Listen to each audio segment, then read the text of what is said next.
Please watch all 4 videos on how to maintain your Filter Queen vacuum. Click the like button, subscribe to my channel, comment below, share my videos, and call me if you want to order parts or supplies.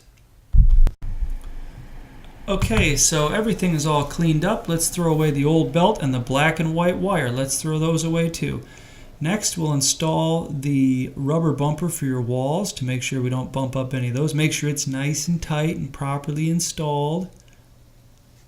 And then we'll put the 2 front wheels in.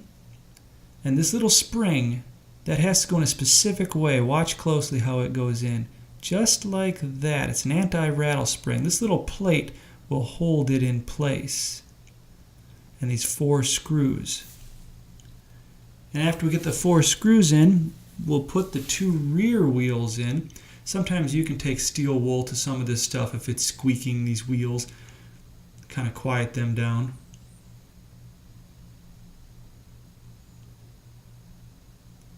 And then we'll install the circuit breaker next. And there's just a washer and a nut that holds it in place. And then we'll install the light bulb mount. And there are 2 thin screws that hold it in place. Then I like to put the white wire in first and the black wire second to start to wrap it back towards around the motor. And then we'll install the motor.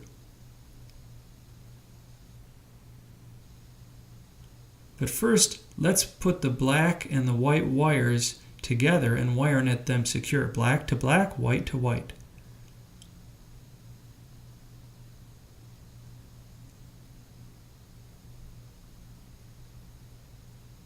This is called a Powerhead pigtail, power nozzle pigtail. And we'll just kind of push these wires in there, and this is a heat shield that fits in there. And then there are 4 screws that hold the motor in place.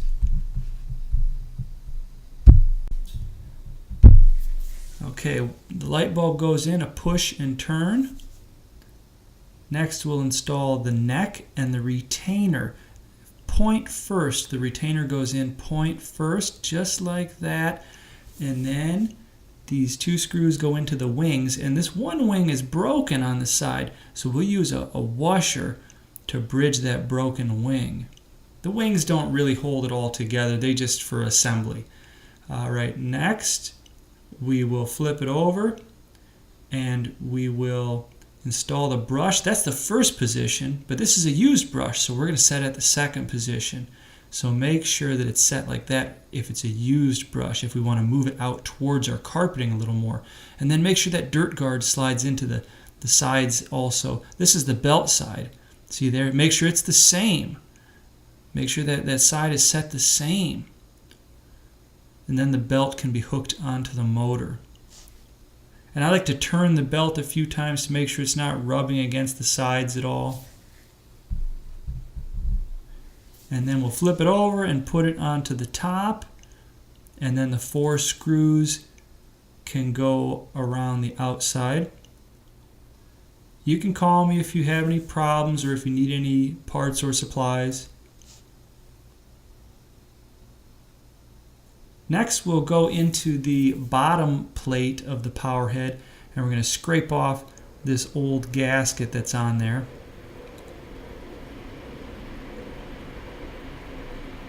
And we can take steel wool to this, but we don't want to get it too wet because the lettering on that yellow sticker will start to smear.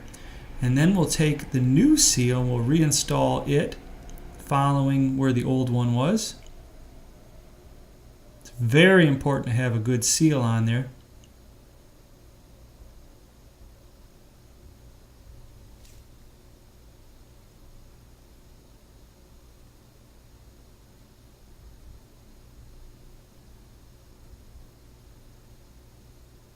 And then when you go to reinstall this bottom plate on the Powerhead, make sure it's very important that the front hooks. See there? See how it hooks? It has to hook on the front like that. Then we can kind of pull it back and tight and put the 2 final screws in. And then our Powerhead is ready to go. Snap it back together, and you want to store it so that the bristles aren't getting flattened out. Please watch all 4 videos on how to maintain your Filter Queen vacuum. Click the like button, subscribe to my channel, comment below, share my videos, and call me if you want to order parts or supplies.